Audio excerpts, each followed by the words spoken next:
This is Terms of Reference, and I'm Roberto DeVito. Charles McJilton is the CEO and founder of Second Harvest Japan, and came to Japan for the first time in 1984 with the U.S. military. He returned in 1991 to conduct research at Sophia University as part of his undergraduate studies at the University of Minnesota. During that time, he lived in Sanya, a low-income area that many Japanese would not recognize as a part of Tokyo or Japan, and in an effort to better understand the challenges facing the area's residents, many of whom lived below the poverty line, McJilton lived in a cardboard house alongside the Sumida River from January 1997 to April 1998. In 2000, he became co-chair of a coalition of groups working together to share resources among food distribution programs. And 2 years later, he incorporated Second Harvest, the first food bank in Japan. Second Harvest Japan collects food that would otherwise go to waste from food manufacturers, farmers, and individuals, and distributes it to people in need such as children in orphanages, low-income households, and the homeless. I spoke with Charles at his office in Tokyo. Charles, thanks very much for being on the show. Thank you. Good to be here. I'd like to start by asking a very, very basic question. What is food banking, and why in a country like Japan, one of the most developed countries in the world, is food banking necessary? Food banking began in 1967 in the United States as a way to recover food that was in the community and get it out to people in need. The founder who created it saw that there's a lot of food being thrown away, and if there was a way to get it to people, they could use it. And similar to a bank, that you make a deposit and people come make a withdrawal here. And that's where the idea, the concept of food banking began. In Japan, every year between 3 to 5 million tons of perfectly safe, edible food gets destroyed. And so there are a lot of resources out there in the community that can be used. At the same time, Japan's poverty rate hovers around 15.7%, meaning that about nearly 20 million people live below the poverty line, or another way to put that, have less than 100,000 yen disposable income per month to use. So what does disposable income mean? Does that mean total net income after tax? So including house rent, including food? It needs to cover their house rent, needs to cover their food, needs to cover everything like that. Okay. When you say perfectly good food, what does that mean, and where does it come from for your own operations? So we usually call this the 3 Ps. If it's not perfect, if it's not pristine, if it's not presentable, then it won't be purchased. And that would even include not the product itself, but the case that the product came in. If that case is damaged, dented, opened, then usually the retailer won't receive it. Every year Japan throws away food, about $1.1 billion in food that has not exceeded 25% of its shelf life. So if it's not delivered in that first 25%, most likely retailers will refuse it. So it's not in Japan what we say the expiration date that matters. It's the delivery date, that first 25%. Mm-hmm. That's also the selling date that matters also. If food is made on January 1st and it says it's good until December. April 30th. Let's say December. Okay, let's say end of December. If it doesn't get to the retailer by the end of March, they think, maybe I don't have enough time to sell this, I'm not even going to take it. Yes, that's correct. And that's where the $1.1 billion worth of food in that period gets refused by the retailer. And so then what happens to that food? Most of it does get destroyed. Some will be sold at a discount somewhere else. There is a small portion that does get made into feed, but by and large it gets destroyed. By the manufacturer? That's correct. Right. So if it's, frozen bread rolls or canned mackerel, the retailer says no thank you, and the manufacturer just takes it back, and it's the cost of doing business. That's correct. And so you got to keep in mind that Japan imports 60% of its food. So that clock starts running from the country of origin where it's made right there. So let's say that you have a product that has only a 3-month shelf life, and it takes 2 weeks to get here. You have 2 weeks to get clear customs, clear any other type of paperwork, and get it out to the retailer before they will say, there's only two-thirds left on the shelf life of this product, we're not going to take it. Mm. And so roughly what percentage of food? About 33% in Japan ends up destroyed. Never gets to the retailer because the retailer... Well, when you say never gets to the retailer, mean that it actually eventually may reach the retailer in the sense of a store setting. But what I'd like to emphasize, that 3 to 5 million tons is not food left over at a convenience store, not food left over at a 7-Eleven. I want to say like a fast food place. Mm-hmm. It is food that is pristine, and you would be surprised the reasons things get donated or destroyed. So then, what does Second Harvest Japan do? And what's the brief history of the organization? When was Second Harvest founded, and when did you found it, and what happened before you founded it? So we began in 2000 as a loose coalition of different groups working together to share resources for their own hot meal program. As we like to kind of say, the first 2 years we were food for some people sometimes. Mm-hmm. We incorporated in 2002, and our slogan now is food for all people. We really act as that middle person between a donor who has, let's say, 10, 20, or even 30 cases of product that they want to donate, and a recipient agency that can only take 1 or 2 cases. And so we can act as that clearinghouse that stores those large volume of donations and is spread them out to different agencies that can use them. The second step is that we save the donor from having interface with a lot of different recipient agencies. At the same time, recipient agencies don't have to contact the donor themselves, and they can just contact us, and we interface with both sides of that equation. Okay. When you say agencies, who are agencies? It could be like an orphanage. It could be a welfare institution providing services to single mothers, to people who have mental incapabilities, physical incapabilities, someplace where they may be using food on site to provide social services to people in need. That's kind of roughly for an agency. Mm-hmm. Are your activities mostly focused on the Tokyo area, the Kanto region, or do you do work throughout the nation? So we have 350 different agencies that we serve at least once a month here in the greater Kanto area. But nationally, we're also involved with 40 other food banks. We provide services to them, who in turn provide it to local agencies right there. So we like to say, and it's true because we act as a guarantor here, that we have operations from Hokkaido down to Okinawa in terms of providing direct or indirect services to local people. Okay, then how much food do you distribute every year, and where does it come from? So in 2010, we distributed 810 tons of food. In 2011, largely due to 3/11, we distributed 1,600 tons of food. Last year, we went over 3,100 tons of food.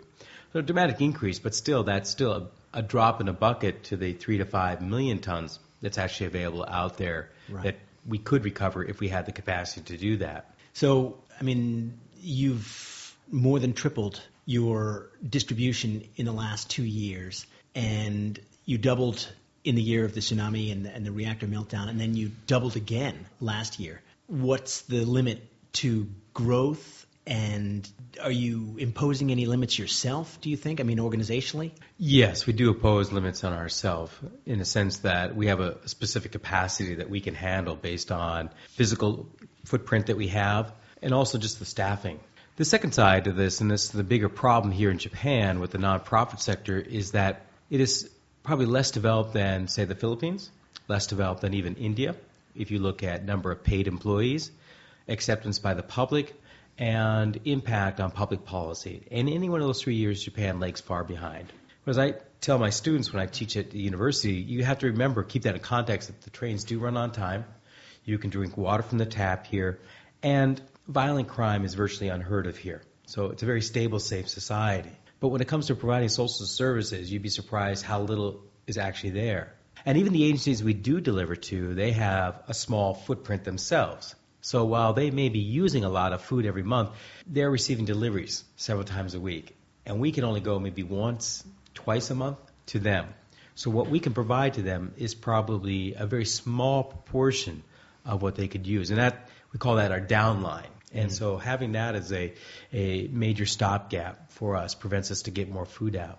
The second place, and this is more of a bigger problem, is that the food safety net here, the ability to access safe, nutritious food here, is virtually non-existent. If you were in New York City, you'd have 1,100 locations, typical pickup food. If you're in Chicago, about 600. In San Francisco, 250. In all of Tokyo, we're the only one. You come and knock on our door, we'll provide you food. Now, there are other groups, church groups, that do make hot meals that they've distributed at a park. But the homeless here throughout Japan are about less than 8,000 out of that 20 million. Less than 8,000 people. People. So poverty in Japan is not a homeless problem But you would not know that if you looked at the media or did a simple Google search using poverty in Japan. You always get a picture of some guy on the street or some type of situation where they're providing a hot meal to somebody in the park, and that's just not the total picture. You use the phrase food security. I guess the people who are not food secure are food insecure. And those people would be single mothers, they would be the elderly who maybe don't have the physical ability to walk to the store as often as they would like. They would be, who else? It could be a refugee. It could be a low-income person who's working arabaito, or a part-time job, someone in that type of a situation. So the poverty rate for women between 18 and 54 is about 32%. One of the things you need to come in context, and people often hear all these figures, and particularly from a foreigner like myself, they say, you must be wrong. One, I don't see, there's very few homeless, which is true. But where are all these poor people? And so we worked with another company for the last 3 months doing an in-depth research on poverty. What is the situation here? And out of that research, we came with a much more conservative number, about maybe 10, 11% are below the poverty line. And the gap there is that those people that have low income, they might be living with their parents, a woman. If you're elderly, you might have, quote unquote, you're below the poverty line in terms of your income, but you may own your house, you may have savings. So in both these cases here, there's not a real apparent need out there. The second side is that it's kind of a catch-22 that, in a sense that, so because we don't have these distribution points here in Tokyo, there's no way for people to reach out for us to say, yeah, there's actually a lot of people in need. And if we're the only distribution point, it becomes a very narrow band that we can, service that we can provide. And so that were times I think people get the impression that, well, because a safety net doesn't exist, it means there must not be any problem. Well, that brings me to the question that I think would occur to a lot of people in a lot of countries. Isn't this the government's problem? And so I'm going to ask, isn't this the government's problem? And what's the government doing? And do you work with the government? So our policy is we'll work with any partner to provide services to people out there in need. So we don't make a distinguish that we won't work with the government, we won't work with this agency or that agency. Our basic goal is to provide services to people or make access to services available to people in need. Is this the role of the government? That's not probably my place to comment on, not because I'm a foreigner, just because I'm pretty agnostic about that concept. What I can say is that nonprofits offer a unique response to the problem that governments may or may not be able to. The best way to illustrate this is if you think of a child falls into the river, the role of an NPO can jump in immediately and grab that child and take them out. The role of the government is to find out why the child may have drowned in there and maybe build a wall for that. And you could take it one step further. The role of corporations is to say, well, that's a future consumer. Maybe we should find a way that kids have a safer place to play. But what I'm saying is that NPOs can respond quickly, flexibly to a problem that only sets the precedents that the NPO wishes to set. Right. Whereas the government has a policy position, and what they do has a longer-term impact on what happens. Now, what is the government doing? This is, I think, the unfortunate part here, is that the government is very much involved on the equation of food loss, much to the perspective of trying to improve food self-sufficiency, which stands right now about 39%. And so they want to raise that. And one way they believe that food self-sufficiency means on a food that basis, is produced in Japan on a calorie for the basis, Japanese market. That's right. On a calorie basis, it's about 39%. I mean, if you had to cut off the country, we could only have, our diet would have to be reduced to about 40% on a calorie basis right now.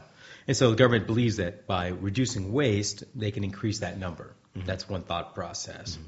But on the other side, the health and welfare that actually works with people, deals with people in need, does not see Food Bank as a partner in providing a service to those people in need. And we know this because we've approached them, we've talked to them, and they say, well, we're not involved in that, we're not interested in that. Almost to the point of those people really don't exist here. But I presume poverty rate numbers are produced by the government here as they are in many countries? Yes. So within government, at some point, there are people who say 12% or 15% or 20% of Japanese people are living below this 100,000 yen per month disposable income poverty line. So the government every year has to report to the OECD various figures, and one of them is poverty rates. Mm-hmm. Up until 2008, they were reporting to the OECD in English what these reports were. It was only in the change of government in the fall of 2008 the first time they reported in Japanese what the rates were. Well, the natural conclusion by the media was, my God, the poverty rate has gone up. This has been crazy. And we were saying, but we've been talking about it as far back as 2004 ourselves, publicly, what the poverty rate is from the OECD. And so you had this kind of disconnect where the government is reporting it in English but not in Japanese. And when they finally did, people thought there was a thing, and the government never clarified that actually this number has been this high for a long time. Mm-hmm. So then where do you get your food, and how do you fund your operations? Who's interested in food banking in Japan if maybe the government is not so interested? Well, so all food companies here in Japan, and anybody in the food chain here, throws away food. And everybody has a universal approach to throwing away food that is mottainai. And that's a phrase that a Nobel Prize woman from Africa used to get it out to the rest of the world, but that sense of waste. Mm. And companies or anybody in the food chain, the supply chain wants to see customers happy by the product that they're providing. And when they're seeing it needlessly thrown away, they really feel guilty about that. So they see food banks as an alternative to throwing it away. So it's an easy sell. I'll have to qualify it in a minute, but it's an easy undersell for them, for the food company side. Our funding comes largely, though, from foreign companies or foundations. And a typical case will be a company from overseas has an office here, and they ask local people, what are you doing to help the Japanese? And they look around, and they say, well, these guys are a good partner. And then they provide services, provide financial donations to us. What about Japanese companies? In terms of in-kind donations, food, yes. We have now 454 different food companies that we signed a letter of agreement with. In 2007, we had about 10 or 15. So wow. Dramatic increase. But what makes us unique in terms of other food banks throughout the world, we do not solicit food donations. We do not go up to a company and say, can you give us food? We do not go up to them and say, hey, can we enter in a letter of agreement with you? In fact, if someone were to come to my office as we're sitting down here right now, one of the first things I'll tell them, we're not interested in your product. And I say, what I'm interested in is a long-term, mutually beneficial relationship with you. This always catches them off guard because they think that that's what they're coming here for. But it does set the tone for the relationship that what we look for always is an equal relationship. If we feel that the donor is looking down on us or trying to put themselves above us, we won't engage them. And we never say that directly. We have indirect ways that we can politely indicate that we're not happy with that. I'll give you one concrete example of this. So we have a letter of agreement, and because it's a letter of agreement, both of us, ourselves and the donor, can decide the content. I mean, there's basic components, but we can all, negotiate. In this one case, the donor wanted to put in a clause there that after they donated product to us, they were no longer responsible for the donation itself. Meaning, we're up here, you're down there, just take what we got. And we said no. And we politely, every time they give us the document, I'd cross out that line and write in a new line. We did that for 5 years until we both came to an agreement of wording that both of us felt comfortable with. This is a big company. It's a major company, good donations. But what we wanted to do is make sure that we had that type of equal relationship. The reason why this is important to us is because when we go and distribute donations, we don't want to be sitting on top and expecting our recipient agencies to bow their head and say, thank you, thank you, thank you. We just see this as a lateral transfer of resources from one person to another entity, and that's all it is. We're like anybody. If anybody says thanks, we're happy, but that's not why we're what we do. And so that makes us, as far as I know, of other food banks in the world, unique in terms of not seeking donations. I know you do, because I've been, a few things here in Tokyo every week. You have a soup kitchen in Ueno Park, and I think every other week you do the same thing out at Sumida, is it? Or somewhere else? Yeah, so I'm going to run through our very basic activities. The what first I wanted one, to talk about is the volunteer aspect of that, because when I went out to Ueno Park, you had a lot of volunteers from a lot of different companies, and I think that a lot of your field operations rely quite a lot on not your staff here who are the coordinators, but on people who donate their time for a day or half a day, or who do that and have done that every weekend or every Tuesday for many years. I know that a lot of people, not just in Japan but in a lot of cultures, have an interest in helping people. Mm-hmm. They just don't really know how to do it. They don't have any sort of thoughts about it, and then they get busy, and then they don't do it. I want to ask you about volunteering, and I want to ask you also how the tsunami and related problems affected the volunteer climate here in Japan. When we first started, about 70% of our volunteers were foreigners, maybe 30% were Japanese. Now the ratio is 80-90% Japanese, and the rest are foreigners.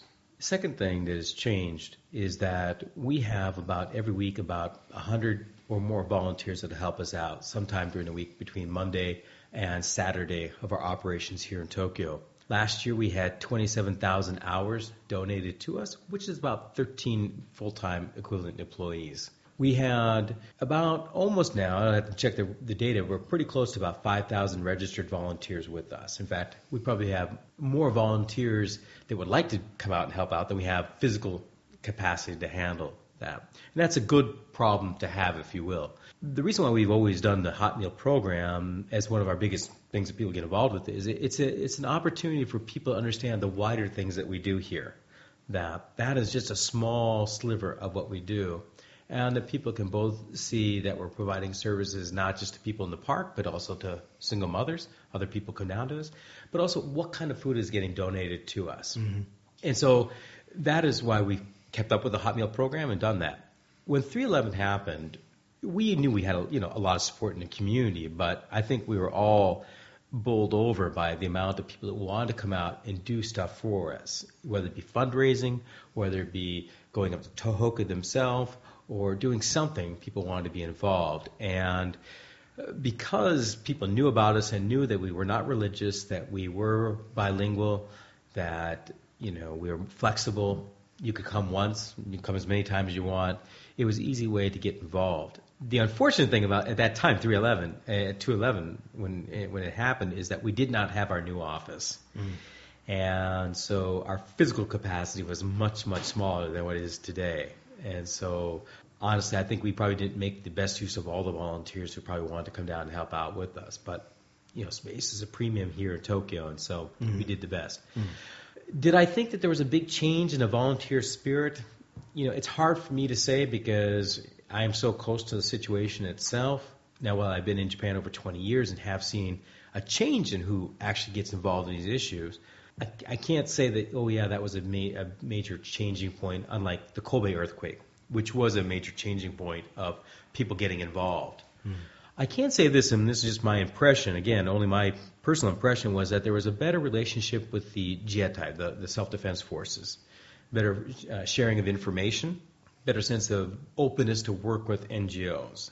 Certainly not what I saw recently down in the Philippines, but far different than what I saw in the earthquake in Niigata years ago. Mm-hmm. And so that, I think, is a good direction. Mm-hmm. And hopefully I'd like to see something like that continue.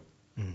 You mentioned before that volunteers who come out to help with the hot meal program get a chance to see, what food is being delivered to people. And, I've been here for the whole process, and I've seen a lot of your operation. So I know what the food looks like, but can you describe for me typically what you would serve at a soup kitchen Saturday? I mean, to me, I'm asking the question because to me it's no different than you would get if you went to sit down in a restaurant. I can say it for sure. We are very lucky right now, and this is largely due to Megumi Takahara, our volunteer coordinator, who's been in that position now over 3 years, has done an amazing job to build a very core group of people come out on a Friday to help prepare, but then also continue on Saturday morning, a different group that comes out and prepares there, and they take a lot of pride in the food that they prepare. Last weekend we had multiple different items. I think we had curry, we had tonkatsu, we had miso soup. Of course, we always have rice. It is really good food that's being served out there. The unfortunate thing about this is that we're serving it in the park where the men have to stand and eat it. I mean, if you could just sit down and let people eat a little bit longer, make a bento for them to take home, You'd be really, really surprised what we serve here. So, yeah, it is very good. Yeah, that was my impression. I mean, the day that I went out, there was some sort of donburi and miso soup, of course, as well, and onigiri also. Yeah. So there was a lot of food. It was very attractive. And, yeah, indistinguishable from restaurant food, to my mind, which was, not what you think, really, is it? No, and even for ourselves as an organization, when we did the hot meal program, started doing that years ago. I'm embarrassed now to look back at what were some of the things that we were serving and stuff, but a lot of that was driven by the number of volunteers that we had, the types of donations that were coming in. Sure. So in the early days, all we had was soup and bread. And if you can imagine, bread is not a basic staple for the Japanese diet. Right. And we just didn't have the funds or means to provide rice every week. Mm-hmm. And certainly that's dramatically changed right now. They have a notebook downstairs in our kitchen there where they take notes every week on what was thrown away and make notes of what people do and don't eat. So one factor is I would say 90% of the people we're serving are men above age 55, maybe in their 60s or 70s. So they have bad teeth or teeth that are a little weak. So they can't eat bagels. They can't eat hard food. And so they take this into consideration. And they will even have, regular meetings between the Friday group and the Saturday group. They'll talk about, hey, we're really glad you're doing this on Friday, but can you cut the vegetables a little bit smaller? Because we're seeing that they can't consume them all. Or we find that this type of food here is a hit. People love this type of food because they can eat it very easily. So it's not a matter of just let's throw the food out, whatever it is, and stuff, take it. It's really people are like, how can we make this the best? We have little waste. People are happy. And it's served on time. I want to talk then a little bit about Second Harvest Asia, because it's just happened and it's in people's minds, at least for the next 12 seconds. The recent typhoon in the Philippines. Why did you found Second Harvest Asia, and what is its mandate, and what specifically then are you doing, because I saw you in the Philippines a couple of weeks ago. What are you doing down in the Philippines? So Second Harvest Asia began in April of 2010 as an American nonprofit, a 501c3, to promote food banking in Asia itself. We knew that the U.S. was a leader in food banking, but oftentimes the development was so far ahead of what was here in Asia that there was a disconnect in terms of understanding what type of services you could import from the United States. And so we want to provide that cultural bridge for people, either language or otherwise, to help understand and interpret what the food banking system in the United States was. At the same time, bring ideas into Asia from outside of Asia to promote food banking within Asia itself. So last year we held the first regional food bank symposium in Hong Kong. We had our second one this year, and we'll do it again next year, where we invite food banks throughout the region to come share their own experiences, because food banking, whether it be Korea, Singapore, Hong Kong, Taiwan, looks very, very different. We have been involved in the Philippines since 2007, Second Harvest Japan, Second Harvest Asia, since its incorporation. We started Food Bank Philippines there a year and a half ago in April of 2012. And again, it's supposed to be a food bank like in Japan. And so when this typhoon occurred, we already had an MOU with the government down there. It was a logical step for us to go down there and see what type of assistance we could provide. One of the things that I found, reason why I specifically myself went, was because my experience in Tohoku was that we got a lot of offers for aid, or we got a lot of unsolicited aid arriving on our doorstep that was either inappropriate for Japan or too late. And in a sense, it clogged up the supply chain. And I didn't want to repeat that in the Philippines. We've already, had sent a lot of aid down to the Philippines in 2011. That aid that was inappropriate for Japan, or late. Right. About 140 tons of aid. And so I felt it important to see the situation, understand what the supply chain was, and make sure that we were going to provide something that people could use. And I will leave again in the day after tomorrow for the Philippines to unload our first container that was being sent down there, meet with the local people, and find out, does this make sense? If it does, and we can do something good, I would like to do that. If it sounds like it's not appropriate or it's not going to be helpful, that's fine. That's information I can bring back to Japan and share with the people here. Right. I'm going to rewind just 2 minutes and ask Sure. you talked about your symposium and people coming from Singapore, from Taiwan, from Korea, etc. In all those countries, are there food banking operations? Yes. But they're completely different approaches to food banking. For example, Korea and Japan, completely different approaches. How so? Korea, in short, is run by the government.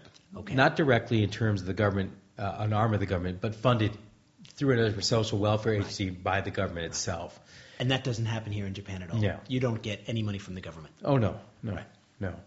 And so, food banking began in Korea in 1998, and now there are about 450 food banks or pantries, you might want to call them, that are providing services to people in need there. But it's highly regulated and highly controlled by the government. Mm-hmm.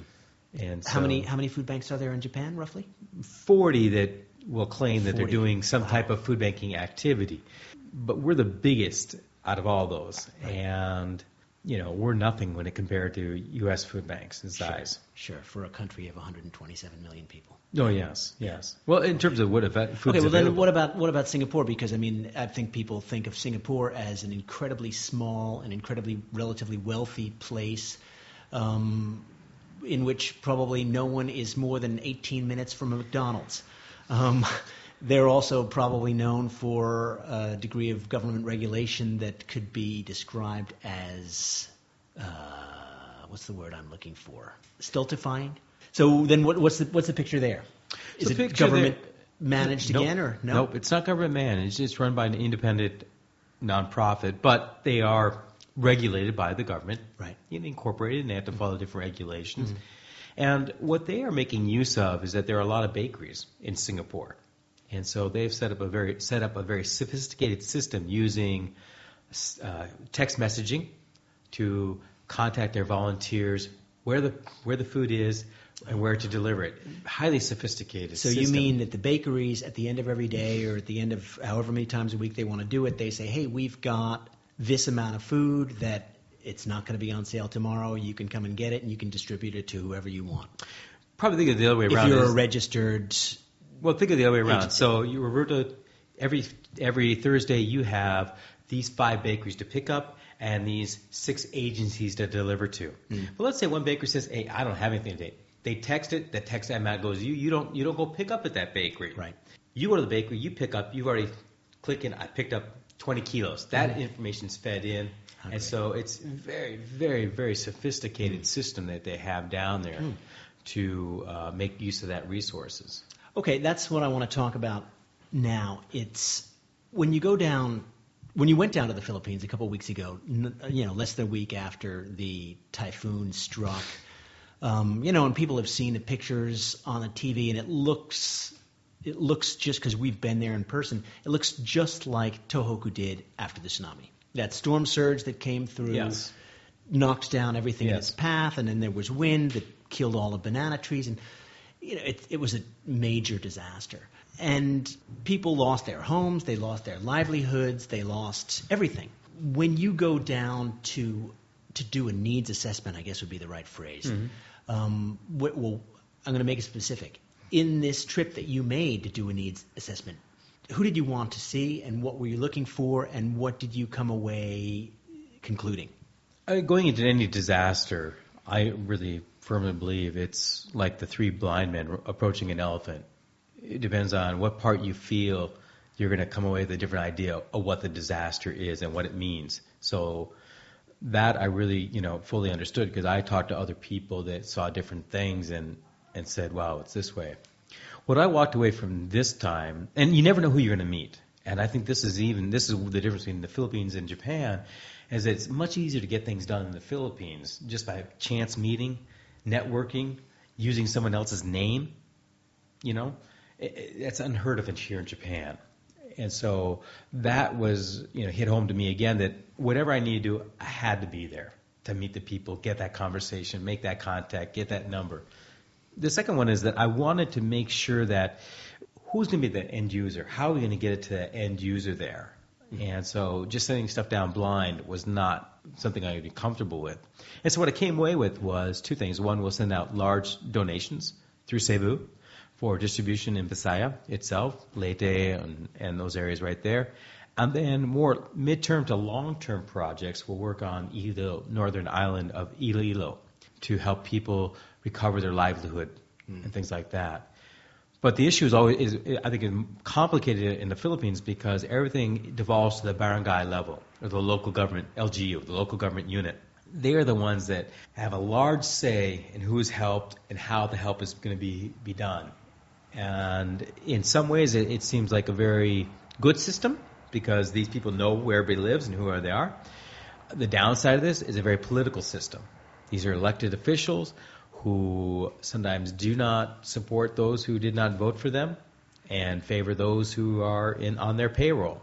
And that's transparent. I'm not saying anything that no one else will say down there. Sure. So we're very cognizant. And we just heard back from one of the communities that we visited last month that the local barangay captain, the leader, will not accept any aid unless it can go to every single person, even though not every single person was affected. No. And so, again, having gone down there, seen that, now I have a visual. I know who the people need. I know why other people on top of the hill are not in need. Well, like Tohoku. If you lived within 800 meters or 1 kilometer of the coast, you were horribly affected. If you lived 3 kilometers away, your life was almost unaffected. Right. Definitely. The other thing that I found, coming back away from this, is that the Philippines is a very wet approach to aid, providing aid, and Japan dry. When I say wet and dry, is wet meaning emotional. People want to express themselves. They want to do something. And so you get a lot of activities that are highly inefficient, but allows people to have that tactile experience of packing food or moving something, even though it's like you could get a forklift. Or why are we packing things? Japan, very dry, very no-nonsense, let the professionals take care of it. There's not a lot of expressions of emotion. The Philippines, within the first week, second weekend after it, not immediately after, but the following weekend after the disaster, they had 2 national concerts on national TV to raise funds. When I was down there, I arrived on Wednesday night and I stayed till the following Wednesday. I believe that weekend, if I'm not mistaken, but definitely by Monday, I saw cause-related marketing campaigns in many stores saying, support the victims of Typhoon Yolanda. I cannot imagine that type of response here in Japan so quickly. There, people say, let's just do something. Let's do it now. And that's a response from their emotion. Where in Japan, it's more clinical, more dry, more how we're going to do it. So it was an interesting contrast of how people respond to disasters. So then Japan is far from the Philippines. Are you not decided yet on whether or not you'll be able to send relief supplies down there, or you're not decided yet on whether or not that's needed? We've sent 2 containers, and I will go down there and assess how smoothly we can get the first container through. I mean, the heartbreaking thing is that we definitely know there's a need out there. I mean, obviously, still people are still suffering. But I am, concerned that the aid goes to the people in need and not diverted to other places. Right. And unless I can feel that that's going to happen, I would rather, think of different ways that we might be able to provide assistance in the medium to long term. Right. Than just I have plenty of aid here. Right. In Japan that I can send down there, and it's pretty cost effective to do it. It just matters, So, for example, it cost me about 200,000 yen, maybe 300,000 yen with all expenses to send down 26 million yen worth of food and aid down there in a container. Wow. That's pretty good. Yeah. Good return on, and all that aid was free. Right. That I received. Those costs are just the shipping charges and things like that. But if it's going to go down there and I'm not sure who's going to use it, or if it's going to end up back on the market being sold or being used for other political ends, then I'd say, we're not going to participate in that. Great. All right. Thank you very much. Having me. I appreciate it. All right. Thanks. You've been listening to Terms of Reference, a weekly podcast from aidpreneur.com. Find us on iTunes or at www.aidpreneur.com. Thanks for listening, and we'll catch you next time.